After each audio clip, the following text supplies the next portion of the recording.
বেড়েছে চুরি ছিনতাই। ধামরাই মহাসড়কের নদীর উপর সেতুর রেলিং এর এসএস পাইপ চুরি, জ্বলছে না বিদ্যুৎ বাতি।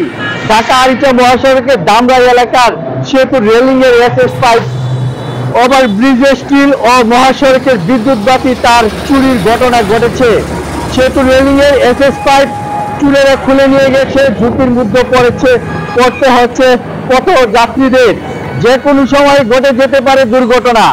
ধামরাই ইসলামপুর নয়াহাট এলাকা মহাসড়কের বংশী নদীর ওপর নানামুখী বংশী নদীর উপরে ঢাকামুখী উত্তর পাশের একটি পুরাতন সেতু।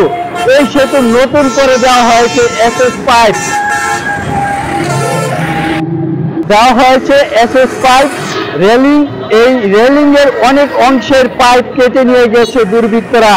এতে সংশ্লিষ্ট কর্তৃপক্ষের নেই কোনো তদারকি। ইসলামপুর থেকে ডুলিভিটা কসমোস পর্যন্ত প্রায় 2 কিলোমিটার ল্যাম্পপোস্ট গুলি দাঁড়িয়ে রয়েছে।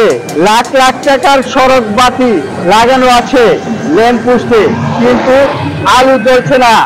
ফলে সন্ধ্যা হলেই এলাকায় ভুতুড়ে অবস্থা বিরাজ করছে এবং প্রতিদিনই ঘটছে চুরি ছিনতাইয়ের মতো ঘটনা।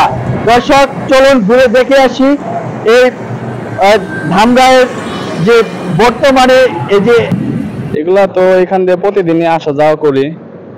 তো হঠাৎ করে দেখি একদিন যায় 2-3টা করে কমে। এখন এগুলা যদি কমা যায়, এখানে রাস্তাটার লাইট দেওয়া দরকার। লাইট থাকলে চোরেরা মনে করেন সাহসও পাবে কম। রাত্রেবেলা, দিনের বেলা তো এগুলা করার সাহস পাবে না, রাত্রেবেলা করে। দেখেন এখান থেকে অনেক স্কুল ছোট ছোট বাচ্চারা যায়, বাই চান্স অনেক সময় দুষ্টমি ফেজলামি করতে আসে বাচ্চা কাচ্চারা, পরে এখান থেকে পড়ে গেলে একটা অঘটন ঘটে যাবে। এখানে কিছু সামাল দেওয়ার মতো কিছু থাকবে না সেই সময়। তো এটার খুব কঠোর একটা ব্যবস্থা নেওয়া দরকার, যেন এগুলা ভবিষ্যতে আর না হয়। আইনগত একটা ব্যবস্থা নেওয়া দরকার। এগুলো বাজার আছে, ঠিক আছে। এই রাস্তাটা সন্ধ্যার পরে একদম নির্জন হয়ে যায়, একবারে নির্জন হয়ে যায়। অনেক সময় এই রাস্তায় মনে করেন ছিনতাই মিনতাই হতে পারে। রাস্তাটা একবারে নির্জন হয়ে যায়। সন্ধ্যার পরে একদিন আইসা দেখেন একবারে নির্জন। এই যে এই স্টিলগুলো চুরি হয়ে গেছে, এই সম্পর্কে কিছু বলেন। এইগুলো বেশিরভাগ যারা নিশাপানি করে তারা বেশি করে, আর এমনি সাধারণ মানুষের তেমন একটা বেশি করে না। আর যদি এগুলো আমার চোখে পড়ে, হ্যাঁ, তো আমরা ধরে দেখাই দিন আপনি। এই যে এটি কেটে নিয়ে যাওয়াতে কি সমস্যা হইতে পারে? এটি নিয়ে যাওয়াতে জনগণের সমস্যা কিভাবে? আমাদের না, ছোট ছোট বাচ্চা যারা স্কুলে যায়, তারা কি করে শয়তানি করতে যায়। ফুট করে শয়তানি করতে যাওয়ার সময় ফুট করে পড়ে যায়। এই যে এই রিলিং মতো না থাকে, পড়ে যাবো না। ওই সাইড দিয়ে অনেকটি নাই, ওই সাইডে পড়ে যাওয়ার সম্ভাবনা বেশি। এই বাচ্চা বলে জন্য বেশি। আমাদের বড় মানুষের তেমন কিছু হবে না, বাচ্চা বলে সমস্যা বেশি হবে। আমি যে এখন তাদের সাথে কথা বলেছি, তারা বললো যে এদিক দিয়ে নয়াহাট থেকে ইসলামপুরে প্রাইমারি স্কুলের অনেক ছাত্রছাত্রী চলাচল করে এবং ওখানে আপনার হাই স্কুল আছে।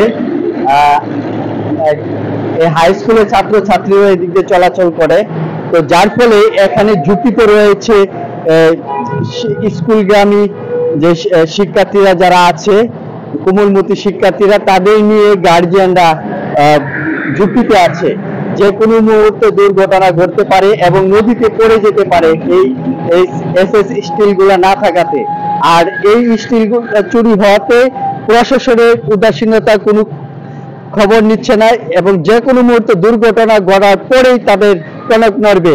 এবং একজনে বলছিল যে এখানে সন্ধ্যার পরে ভুতুড়ে অবস্থা হয়ে যায়, ছিনতাই ঘটনা ঘটে, যেখানে যে বিদ্যুতের লাইট গুলা জ্বলে না, যেগুলো লক্ষ লক্ষ টাকা খরচ করে বিদ্যুতের লাইট দেওয়া হয়েছে, কিন্তু সেগুলা জ্বলছে না, যার ফলে এখানে রাতে দুর্ঘটনা ঘটে।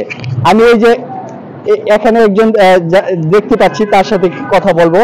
আচ্ছা, এই যে এখানে যে এসএস গুলো চুরি হয়ে গেছে এবং এখানকার যে আপনারা এখানে নিয়মিত চলাচল করে, এই সম্পর্কে আপনারা কিছু বলেন। হ্যাঁ, এখানে গেলে এসএস গুলা ওই শেখ হাসিনার পরে ওই সময় মানে তারা হিংসাত্মকমূলক কাজকর্মগুলো করছে, বাইরে ভাঙচুর করছে। প্রতি বছর 150 কোটি। এই যে অ্যাসেট গুলো তো চুরি হয়ে গেছে। হ্যাঁ, চুরি হয়ে গেছে। এই যে চুরি হয়ে যাওয়াতে কি সমস্যা হতে পারে? সমস্যা হতে পারে, যে কোনো পথচারী ছিটকে পড়ে যেতে পারে।